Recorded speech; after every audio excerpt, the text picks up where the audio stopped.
नमस्कार, आप देख रहे हैं हमारा कार्यक्रम साप्ताहिकी। इसमें आप देखते हैं सप्ताह भर की प्रमुख खबरें। विश्व मानसिक स्वास्थ्य दिवस पर स्वास्थ्य अमले ने जागरूकता शिविर लगाया व निकाली रैली। दरअसल हर वर्ष 10 अक्टूबर को मानसिक रोग दिवस मनाया जाता है, परंतु 11 अक्टूबर को प्रधानमंत्री की उज्जैन यात्रा के चलते स्वास्थ्य अमले द्वारा मानसिक रोग दिवस 15 अक्टूबर को मनाया गया, जिसके अंतर्गत जिला अस्पताल से चरक भवन तक रैली निकाली गई, जिसमें डॉक्टर एवं नर्सिंग स्टाफ सम्मिलित थे। इस मौके पर मानसिक स्वास्थ्य हेतु परामर्श एवं उपचार शिविर भी लगाया गया, जिसमें डॉक्टर भोजराज शर्मा, डॉक्टर जितेंद्र शर्मा सहित कई मानसिक रोग के चिकित्सकों ने अपनी उपस्थिति दर्ज करवाई और मानसिक रोग के लक्षण भी बताए, जिसमें मेनिया, बाइपोलर डिसऑर्डर, डिफेंस अवसाद, नशा, बेवजह रोना व आत्महत्या के विचार आना, अकेले बैठकर मुस्कुराना, हंसना, बुदबुदाना, विचित्र आवाजें सुनकर डरना और शंका करना, अचानक से अत्यधिक गुस्सा, चिड़चिड़ापन या प्रसन्नता व उत्साहित होना शामिल है। इस बाबत डॉक्टर भोजराज शर्मा ने बताया। स्वास्थ्य दिवस के संबंध में जो रैली है, उस रैली में हमारे मानसिक रोग विशेषज्ञ डॉक्टर विनीत अग्रवाल और डॉक्टर मानसी जैन एवं अन्य सभी चिकित्सक, सभी एक रिलेटेड तो रहते ही हैं, तो वो सभी चिकित्सक साथ में हैं और हमारे ये नर्सिंग स्टूडेंट्स हैं वो साथ में हैं। अच्छा सर, ये कहाँ से कहाँ तक रैली निकाली जाएगी? ये सिविल हॉस्पिटल से और चरक हॉस्पिटल तक। जी हाँ। डाक विभाग ने श्री महाकाल लोक पर आधारित 15 रुपए मूल्य का लिफाफा किया जारी।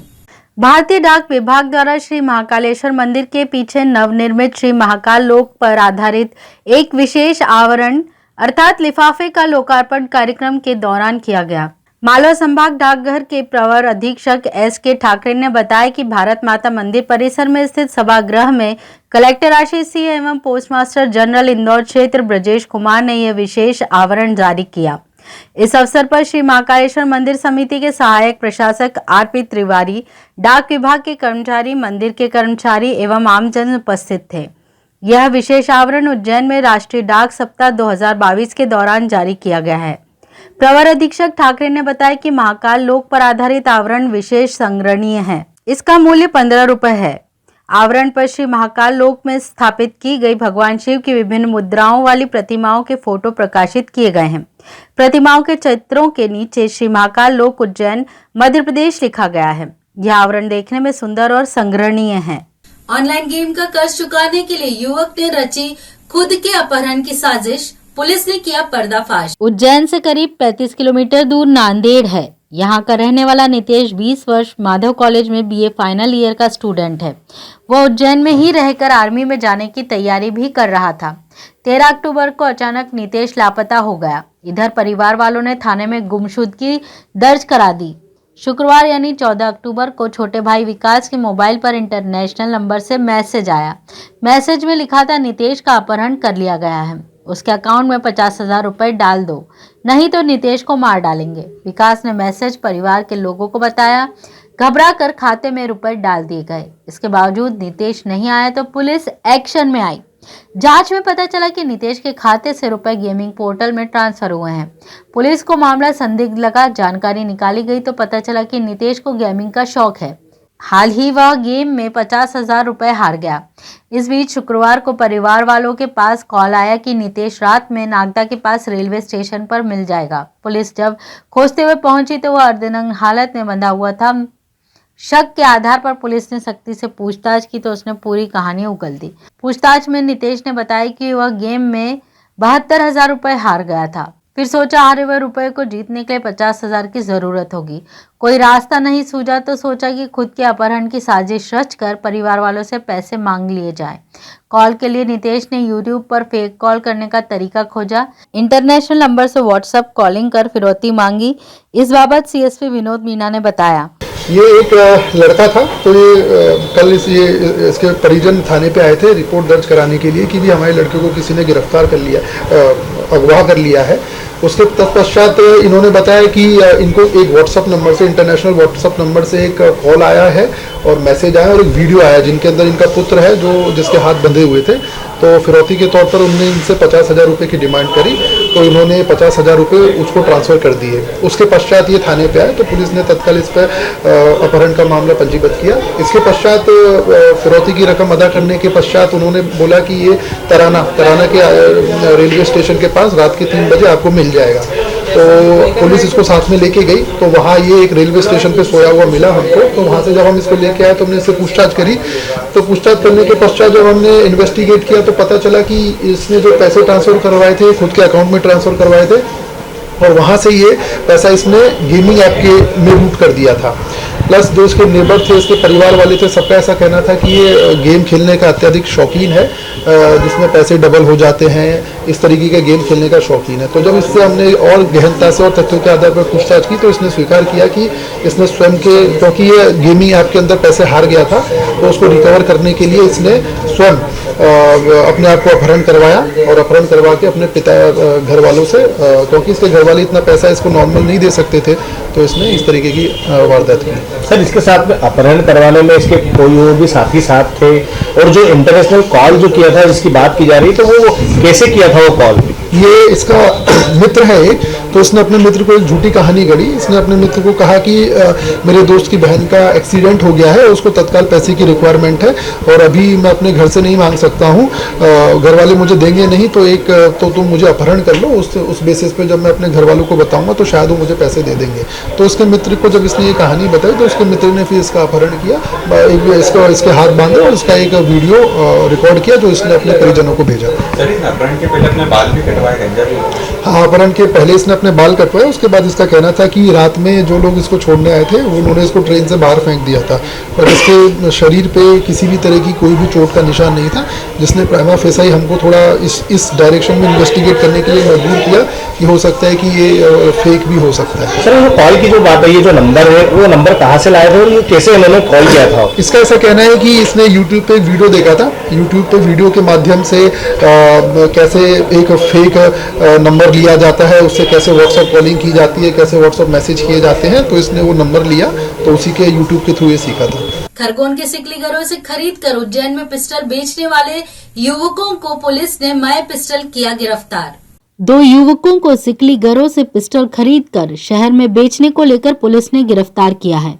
इनके पास से 3 पिस्टल बरामद हुई हैं। दोनों युवक लंबे समय से हथियार खरीद बिक्री का काम कर रहे थे। फिलहाल पुलिस इनसे अन्य लोगों को बेची पिस्टल और सिकली घरों के साथ मध्यस्थता करने वाले व्यक्ति के बारे में पूछताछ कर रही है। सीएसपी विनोद मीणा ने बताया कि सूचना मिली थी कि 2 युवक शहर में अवैध हथियार बेच रहे हैं। इस पर शनिवार दोपहर 4:30 बजे के करीब तेलीवाड़ा चौराहे के पास इलेक्ट्रॉनिक और मोबाइल रिपेयरिंग की शॉप चलाने वाले विवेक पिता रंगलाल सोनी को पकड़ा गया। इसके निशानदेही पर भेरूनाला से आशीष पिता राजेश बुरट को हिरासत में लिया गया। आशीष निजी काम करता है। पुलिस ने इसके पास हाथों से बनी 3 पिस्टल बरामद की है। आरोपियों ने कबूला है कि यह सिकली घरों से 15,000 रुपए में पिस्टल खरीद कर लाते थे और फिर ग्राहक ढूंढकर इन्हें बेचते थे। एक पिस्टल पर 4 से 5,000 रुपए तक कमाते थे। हालांकि पुलिस दोनों से सिकली घरों से मिलवाने वाले मध्यस्थ के बारे में पूछताछ कर रही है। पुलिस इनसे शहर में अन्य लोगों को पिस्टल बेचने के बारे में जानकारी जुटा रही है। मामले में और आरोपियों की भी गिरफ्तारी होने की बात पुलिस कह रही है। फिलहाल कोतवाली पुलिस ने प्रकरण दर्ज किया है। देखिए, जो पहले रूटीन में हिस्ट्री शीटर्स और जो गुंडे हो गए थाना क्षेत्र के अंदर, उनकी चेकिंग ट्रेडिशनल वे के अंदर हुआ करती थी, बट पिछले कुछ दिनों में उनके द्वारा वारदात घटित करने की सूचनाएं आ रही थी। तो इस तौर पे हमने जो हिस्ट्री शीटर्स होते हैं, जो गुंडे होते हैं, उनकी और व्यापक तौर पर पड़ताल करना स्टार्ट किया, जिसके अंदर उनके ठिकानों की तलाशी, नॉर्मल पूछताछ से ज्यादा उनके ठिकानों की तलाशी लेना। तो इसी क्रम के अंदर थाना कोतवाली क्षेत्र के अंदर हमको एक सूचना थी कि एक व्यक्ति है जिसके पास अवैध पिस्टल वगैरह का वो व्यापार करता है।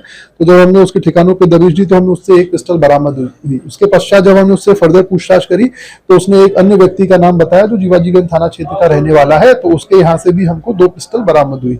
तो हमने दोनों को गिरफ्तार करके उन पे मामला पंजीबद्ध कर लिया है फिलहाल। इसके अलावा हम आगे इसके अंदर फॉरवर्ड लिंकेजेस डेवलप कर रहे हैं कि ये फर्दर किससे लेके आए थे, कहाँ से लेके आए थे, तो इसमें और कार्रवाई आगे बढ़ेगी। महापौर पंचायत में प्रधानमंत्री स्वनिधि योजना के अंतर्गत बड़ी संख्या में पहुंचे हितग्राहियों को ऋण वितरित किया गया। महापौर पंचायत सुबह 11:30 बजे कालिदास एकेडमी में संपन्न हुई। महापौर मुकेश टटवाल सहित भाजपा पदाधिकारियों ने दीप प्रज्वलन कर कार्यक्रम का शुभारंभ किया। रोड किनारे छोटे छोटे व्यापार करने वाले लोगों के लिए महापौर पंचायत का आयोजन किया गया, जो बड़ी संख्या में कार्यक्रम स्थल पर जमा हुए।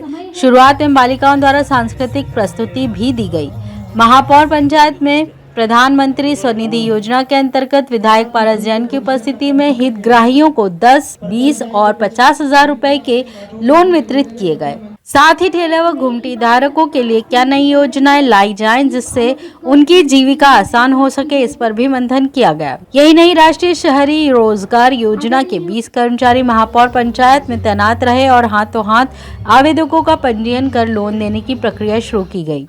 संभवतः 1 माह के अंदर आवेदन करने वालों को लोन भी मिल सकेगा। महापौर पंचायत में लगभग 200 हितग्राहियों को 25 लाख रुपए के लोन दिए गए। समारोह में बैंक के स्टॉल भी लगाए गए। जरूरतमंदों से आधार कार्ड, बैंक पासबुक, समग्र आईडी और रेहड़ी का फोटो लेकर पंजीयन किया गया। आपत्ति नहीं आती है तो संबंधित को 1 माह के अंदर लोन मिल जाएगा। पहला लोन 10,000 का होगा, जिसमें 10 माह तक प्रति 1,000 रुपए किश्त में जमा करनी होगी। दूसरी बात, हम सारे घुमटी व्यापारियों से यहाँ बैठ करके हम आपस में चर्चा करने वाले हैं। चर्चा करके उनकी जो समस्याएं हैं उनको हम सुनेंगे और आने वाले समय में हमारा उज्जैन नगर स्वच्छता में भी नंबर 1 हो, दिखने में भी सुंदर हो, यातायात की व्यवस्था भी सुचारू रूप से चले और जो लोग काम करते हैं उनका भी व्यवसाय अच्छे से हम कर सके। उसके लिए जो भी योजनाएं बनेगी उसको बात करके आने वाले समय में इनके लिए स्थायी हम कुछ रोजगार के साधन दे सकते हैं, जोकर होम जो बना सकते हैं। हम जहाँ पे जाति कर्मण की कोई समस्या नहीं हो तो वहाँ अगर हम एक जैसी सुंदर गुमटियाँ बना सकते हैं। इन सारी बातों पर यहाँ हम विचार करने वाले हैं। महापौर जी, पहली बार इस तरह का आयोजन मध्य प्रदेश में होने जा रहा है, किस तरह का पूरा आयोजन? ये सब हमारे व्यापारी हैं, ठेले वाले हैं, और मैं भी एक पान का ठेला मेरा भी है, तो मैं भी एक ठेला व्यापारी रहा हूँ। तो इसलिए मुझे पता है कि बड़ा वर्ग है, इसकी भी अपनी समस्याएं और ये भी सब हमारे बंधु हैं। तो एक बार इनके साथ बैठ करके हम बातचीत करें और इनके साथ बैठ करके कोई योजना बनाए, इसी उद्देश्य से लेकर के जो हमारे देश के प्रधानमंत्री सोचते हैं, हमारे देश के मुख्यमंत्री सोचते हैं, तो हम सबका भी कर्तव्य है कि हम भी इन सब लोगों को साथ में लेकर के उनका जो हक है, जो उनकी योजना है, उसका लाभ उनको मिले। महापौर जी, शहर की सबसे बड़ी समस्या अवैध गुमटियाँ और अवैध ठेले हैं जो यातायात को भी बाधित करते हैं और कई जगह अवैध भी रखे हुए हैं। तो क्या उनको निश्चित कोई स्थान दिया जाएगा या फिर जहाँ पर रखे हुए हैं उनको कहीं इसको वैध की जाएगी? क्या इसके लिए कोई प्लान क्या बनाया गया? मैंने आपसे अभी पहले ही मैंने कहा शुरुआत में कि हमारे शहर की सुंदरता बनी रहे, यातायात व्यवस्था बनी रहे और लोगों का रोजगार भी चलता रहे। इसी बात को विचार करने के लिए, लोगों से बात करने के लिए आज हम सब लोगों को यहाँ बुलाया गया है और जो यहाँ पे विचार निकल करके आएगा निश्चित रूप से इसके परिणाम भी नजर आएंगे। महाकाल लोक की सफलता का धन्यवाद देने पहुंचे मुख्यमंत्री ने कहा, महाकाल लोक घूमने की जगह नहीं, न हो अशोभनीय व्यवहार। दोपहर 12 बजे उज्जैन पहुंचे मुख्यमंत्री सबसे पहले कोठी रोड स्थित कालिदास एकेडमी पहुंचे। यहां संकुल हॉल में श्री महाकाल लोक के पहले चरण के कार्यों को सफल करने के लिए साधु संतों, पार्षदों, समाज सेवक व बनाई गई समितियों को धन्यवाद दिया गया। इसके बाद सीएम ने अतिथि गृह का लोकार्पण किया। आगामी फेज के कार्यों के लिए विचार विमर्श और चल रहे कार्यों को भी मुख्यमंत्री ने देखा। कार्यक्रम में मंत्री डॉक्टर मोहन यादव, सांसद अनिल फिरोजिया, विधायक पारस जैन, महापौर मुकेश टटवाल व अन्य प्रतिनिधि, समाज सेवी और जिले के आलाधिकारी मौजूद रहे। सीएम ने कहा, महाकाल लोक की स्वच्छता बनाए रखें, अशोभनीय व्यवहार ना करें। यह घूमने का स्थान नहीं, यह प्रेरणा लेने और जीवन को धन्य करने का स्थान है। सीएम ने कहा कि मैं स्वयं देश के कुछ लोगों को पत्र लिखूंगा और महाकाल लोक के लिए आमंत्रित करूंगा। सीएम ने ग्रामीणों को महाकाल लोक में आमंत्रित करने की बात भी कही। ग्रामीण कुएं, बावड़ी या नदी का जल लाकर रुद्रसागर में अर्पित करें। आगामी मार्च में महाशिवरात्रि, गुड़ी पड़वा तक महाकाल लोक में कार्यक्रम होंगे। मैं अपने पत्रकार मित्रों को भी बहुत बहुत धन्यवाद देता हूं। अवंतिका के पत्रकार पूरे कार्यक्रम को सानंद और अलौकिक रूप से संपन्न कराने में आपने अभूतपूर्व योगदान दिया है। आज मैं आयोजन समिति को धन्यवाद देने आया था क्योंकि सभी उज्जैन वासियों ने मिलकर अलौकिक कार्यक्रम संपन्न किया है। संतों को प्रणाम करने आया था क्योंकि उनके आशीर्वाद से ही ये कार्यक्रम संपन्न हुआ है। अब हमारे सामने एक चुनौती है सुव्यवस्थित संचालन की। इतनी बड़ी संख्या में लोग आ रहे हैं, आना चाहते हैं, लोग पूछ रहे हैं, तो ढंग से संचालन के लिए कुछ सुझाव आए हैं, कुछ लिखित में आए हैं और कुछ और जो इस तरह के अनुभवी लोग हैं उनसे आएंगे। उसके आधार पर श्रद्धा, आस्था और भक्ति का भाव रखते हुए एक स्वर से जो बात निकली है कि स्थान ये श्रद्धा स्थल है, ये भगवान की भक्ति करने का स्थल है, तो वो भाव पवित्रता का वो बना रहना चाहिए। संपूर्ण व्यवस्थाएं ऐसी होनी चाहिए। तो उसके आधार पर इस पवित्रता और श्रद्धा और भक्ति के भाव को ध्यान में रखते हुए संचालन की आगे व्यवस्था बनाई जाएगी। हिस्ट्री शीटर भाई की प्रताड़ना से तंग आकर बहन ने ही सुपारी देकर करवा दी भाई की हत्या। एसपी आकाश भूरिया ने बताया कि शुक्रवार को रूपाखेड़ी के चरेली के पास एक व्यक्ति का शव झाड़ियों में पड़ा मिला था। थोड़ी दूरी पर ही एक कार भी पुलिस को मिली। मृतक की शिनाख्त प्रशांत उर्फ मोनू वर्मा निवासी मुर्गी चौक बैतूल के रूप में हुई। जांच में पुलिस को पता चला कि घटनास्थल से कुछ ही दूरी पर मिली कार पुलिसकर्मी गुलाब सिंह राजपूत की है और उसका पुत्र दीपक उस कार में सवार था। पुलिस ने दीपक को गिरफ्तार किया तो पता चला कि उसने अपने दोस्त अखिलेश चौहान निवासी ऋषिनगर, ऋषि सिसोदिया निवासी ऋषिनगर, छोटू उर्फ शरद निवासी गोल्डी मोहल्ला बैतूल के साथ मिलकर महिला मित्र व मृतक मोनू की बहन प्रिया उर्फ मिक्की निवासी बैतूल के कहने पर मोनू को मौत के घाट उतारा था। पुलिस ने प्रिया को गिरफ्तार किया तो उसने बताया कि वह इंदौर में रहकर निजी कंपनी में नौकरी करती है। अखिलेश से उसकी दोस्ती कोविड के दौरान हुई थी। अखिलेश माधवनगर अस्पताल उज्जैन में ऑक्सीजन प्लांट का प्रभारी था। बड़ा भाई मोनू शराब पीने का आदी था। उसके खिलाफ बैतूल में 8 केस दर्ज है। वह आए दिन माँ बाप से रुपए के लिए मारपीट करता था। नवरात्रि में वह बैतूल गई तो वहां पर उसके भाई ने उसके साथ मारपीट की। उसी दौरान उसने भाई को रास्ते से हटाने की योजना बना ली थी। हत्या को अंजाम देने वाले सामान्य कामकाजी युवक हैं, लेकिन प्लानिंग पेशेवर अपराधियों की तरह ही की थी।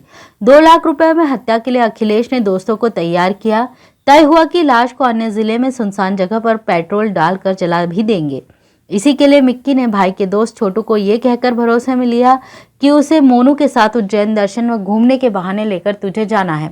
छोटू व मोनू 12 अक्टूबर को उज्जैन आए, यहाँ महाकाल दर्शन किए। इसके बाद शांति पैलेस मार्ग पर प्लानिंग के मुताबिक बटालियन जवान का पुत्र व शेष लोग मिले। सभी ने शराब पी। एएसपी भूरिया ने बताया रास्ते में रूपाखेड़ी मार्ग पर चलती कार में ब्लेड से मोनू का गला काट दिया, लेकिन माकड़ोन क्षेत्र में कार खंती में पलटने से सभी घबरा गए। वह लाश को झाड़ियों में फेंक कर भाग निकले।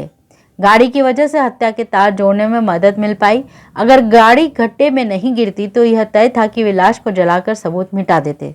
दिनांक 14/10/2022 को ग्राम चिरडी थाना माकड़ोन क्षेत्र में एक युवक की लाश मिली थी, जिसे कि सिर पे वार करके और गले पर धारदार वस्तु से वार करके उसकी हत्या कारित की गई थी। चूँकि घटना हत्या से संबंधित थी तो तत्काल उसमें पुलिस अधीक्षक महोदय और वरिष्ठ अधिकारियों के आदेश से एक एसआईटी गठित की और एसआईटी ने उसमें बड़ी ही बारीकी से काम किया।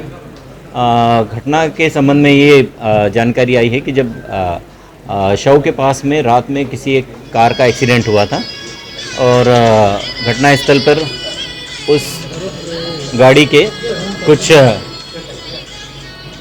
टुकड़े रखे हुए थे, जिस संबंध में गांव के लोगों से, आजू बाजू के लोगों से जब पूछताछ की गई तो उन्होंने बताया कि पास के ही गांव डाबला राजपूत का एक लड़का रात में उस गाड़ी के साथ में था। जब उस गाड़ी के बारे में पूरी डिटेल जानकारी निकाली गई तो एक आरोपी चिन्हित हुआ। जब उसके घर पे पहुंचे तब वो उसका घर से गायब होना पता चला। पुलिस ने फिर बड़ी ही हिकमत अमली से उज्जैन के 3 आरोपियों को कस्टडी में लिया। जब उनसे बारीकी से पूछताछ की गई तो उन्होंने बताया कि मृतक बैतूल का निवासी है और बैतूल के ही अपने एक साथी के साथ यहाँ पर महाकाल बाबा के दर्शन करने आया था। और मृतक जो है, मृतक की बहन ने इस पूरी घटना का षड्यंत्र रचा और बैतूल से उसके एक मित्र के साथ में मृतक को यहाँ पर भेजा और यहाँ उज्जैन के कुछ उसके मित्र थे, जिसे पैसे दे करके उसने अपने भाई की हत्या कारित करना अभी तक घटना में पता चला है। और घटना का कारण, मुख्य कारण यह है कि मृतक द्वारा शराब पी करके घर वालों के साथ मारपीट करना, साथ ही साथ अपनी बहनों के साथ मारपीट करना और पूरी तरह से परेशान करके रखा था, जिसकी वजह से उसकी छोटी बहन ने पैसे दे करके ये हत्या की पूरा षड्यंत्र रचा और अपने दोस्तों के माध्यम से ये हत्या करवाई। लगभग कितने पैसे में सौदा हुआ था? 2 लाख रुपए में इनकी बात तय हुई थी और 2 लाख रुपए में से 55,000 रुपए वो अपने एक साथी मित्र उज्जैन के निवासी को दे चुकी थी। कितने आरोपियों के वर्तमान में प्रकरण में 5 आरोपियों को गिरफ्तार कर लिया गया है। घटना में प्रयुक्त कार और अन्य आला जरर जो है वो जब्त कर लिए गए हैं। पशुपालकों के चले आ रहे विवाद में युवक को 5 बदमाशों ने घेर कर चलती बाइक पर मारी गोली। दोपहर 2 बजे पवासा थाने के अंतर्गत आने वाले MR5 ब्रिज के नीचे नीरू संगत पिता लक्ष्मी नारायण उम्र 23 वर्ष निवासी वाल्मीकि नगर को शुभम नामक युवक ने गोली मार दी। शुभम ने नीरू को पैर में गोली मारी जिससे वह गंभीर घायल हो गया। वहीं दोस्तों ने बताया सनी नामक युवक गाड़ी चला रहा था। गोली मारने वाला शुभम पंचमपुरा का निवासी बताया जा रहा है। वहीं विवाद का कारण सुअर पकड़ना सामने आ रहा है। गंभीर घायल होने पर परिजन नीरू को इलाज के लिए जिला अस्पताल लेकर पहुंचे, लेकिन गंभीर घायल होने से परिजन उसे निजी अस्पताल ले गए। घटना के बाबत नीरू संगत के दोस्त राहुल ने बताया, नीरू संगत को गोली लगी है, पिता लक्ष्मी नारायण। गोली मारी है शुभम ने और सन्नी गाड़ी चला रहा था और एक जना उसके पीछे बैठा था और एक गाड़ी पे 2 जने और थे, टोटल 5 जने थे। और ये सोमवार को लेके विवाद था। पहले 2-4 दिन पहले भी घटना हुई थी। आज किस बात पर? आज उस बात पे ये कि हमारे जानवर पकड़ रहे थे। अच्छा, ये क्या काम करते हैं? ये इनकी तो नौकरी है, इनका सुअर का धंधा भी बड़ा है भैया का। वो मारने ये पवासा ब्रिज के नीचे की साइड। मारने वाले कौन लोग हैं? मारने वाला सुबह में सन्नी गाड़ी चला रहा था, एक जना उसके पीछे बैठा हुआ था और 2 जने और गाड़ी से थे और चलती गाड़ी पे पास में आके गोली मारी उनने। हाँ, मोटरसाइकिल। शहीद दिवस पर नागझरी स्थित पुलिस लाइन में श्रद्धांजलि के साथ आयोजित हुई शोक परेड। शहीद पुलिस अधिकारियों और जवानों की याद में शुक्रवार को पुलिस शहीद दिवस मनाया गया। इस अवसर पर देवास रोड स्थित पुलिस लाइन में शहीद पुलिस अधिकारियों और जवानों को श्रद्धांजलि दी गई। इस मौके पर IG Santosh Kumar Singh, DIG Anil Kushwaha, police अधीक्षक सत्येंद्र कुमार शुक्ल ने शहीदों को सलामी दी व शोक परेड का भी आयोजन किया गया।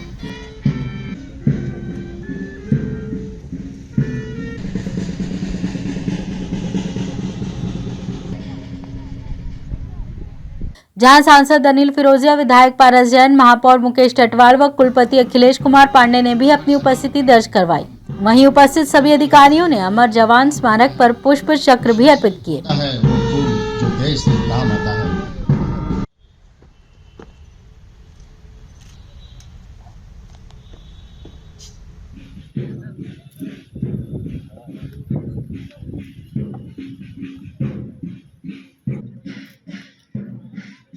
आईजी संतोष कुमार सिंह ने बीते वर्ष शहीद हुए सभी 264 जवानों के नाम पढ़े। हमारे जिन साथियों ने अपने कर्तव्यों को निभाते हुए अपनी जान की कुर्बानी दी और मैं उनके नामों का पूरे देश से शहीदों का वाचन करूंगा। आंध्र प्रदेश से constable K Ishwar Rai, head constable CS Srinivas Rao, head constable Malla Srihari, constable K Srinivas Rao, police constable Palla Ishwar Rao, constable D Ambedkar. जैसा आपको विदित ही कि प्रत्येक वर्ष 21 अक्टूबर को हम अपने शहीदों को याद करते हैं। इस बार पूरे देश में 264 हमारे पुलिस अधिकारी कर्मचारी साथियों ने अपने कर्तव्यों का निर्वहन करते हुए अपनी जान को न्यौछावर किया था। आज उन्हीं के सम्मान में उन्हीं को श्रद्धांजलि अर्पित करने के लिए आज स्मृति दिवस परेड का यहाँ पे आयोजन किया गया था। इसमें हम सभी पुलिस अधिकारी तो सम्मिलित हुए ही, साथ ही साथ हमारे शहर के जिले के जनप्रतिनिधिगण भी इसमें शामिल हुए। नेक द्वारा विक्रम विश्वविद्यालय का ग्रेड डिमोशन किए जाने से आक्रोशित NSUI ने किया सद्बुद्धि यज्ञ व फूका शिक्षा। कल्पना नहीं थी कि नेक मूल्यांकन में विक्रम विश्वविद्यालय का प्रदर्शन इतना खराब होगा। A++ ग्रेड के सपने देखने वालों के लिए A ग्रेड को बरकरार रखने के भी लाले पड़ जाएंगे। ऐसा इसलिए क्योंकि 7 वर्षों से विश्वविद्यालय की उपलब्धियों का खाता खाली है। इसके विपरीत इसका ढांचा चरमरा गया है। नतीजा सभी के सामने है। विक्रम को A ग्रेड होने से करीब 20 करोड़ रुपए का अनुदान राष्ट्रीय उच्चतर शिक्षा अभियान से मिला है। इस राशि से ऐसा कोई काम नहीं हुआ जो विश्वविद्यालय की A ग्रेड बचाने में सहायक होता। विक्रम विश्वविद्यालय को राष्ट्रीय मूल्यांकन एवं प्रत्यायन परिषद नेक ने B++ ग्रेड दी है। 7 साल बाद नेक टीम यहां निरीक्षण के लिए पहुंची। विक्रम विश्वविद्यालय की ग्रेड घटने पर एनएसयूआई ने उच्च शिक्षा मंत्री से इस्तीफे की मांग की है। ग्रेड में गिरावट की जिम्मेदारी लेते हुए नैतिकता के आधार पर उच्च शिक्षा मंत्री मोहन यादव को इस्तीफा देना चाहिए। आक्रोशित एनएसयूआई ने विश्वविद्यालय परिसर में सद्बुद्धि यज्ञ किया व उच्च शिक्षा मंत्री का पुतला भी फूका।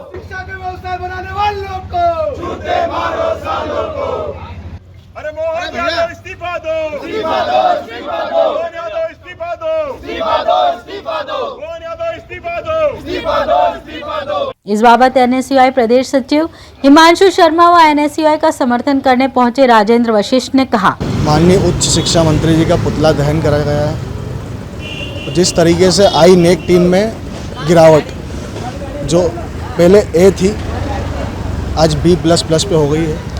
विश्वविद्यालय की गरिमा को कहीं ना कहीं ठेस पहुंची है और हमारे एनएसयूआई के प्रदेश अध्यक्ष आशुतोष चोकसे जी द्वारा मंत्री जी को चेतावनी दी है कि आप नैतिकता के आधार पर अपना इस्तीफा दें, वरना अन्यथा पूरा चरणबद्ध आंदोलन, पूरे प्रदेशव्यापी आंदोलन एनएसयूआई चलाएंगे। आज यहाँ पर क्या क्या किया गया? आज यहाँ पे हमने सद्बुद्धि किया है जिससे मंत्री जी को कुछ सद्बुद्धि मिले।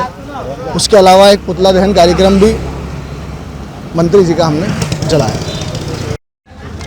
राजनीतिक फायदे की कोशिश के कारण विक्रम विश्वविद्यालय की स्थिति बदतर हुई है और अभी वर्तमान में जो विक्रम विश्वविद्यालय का ग्रेडिंग की गई उसमें हम पहले A ग्रेड पर थे, अब B+ ग्रेड पर आ गए।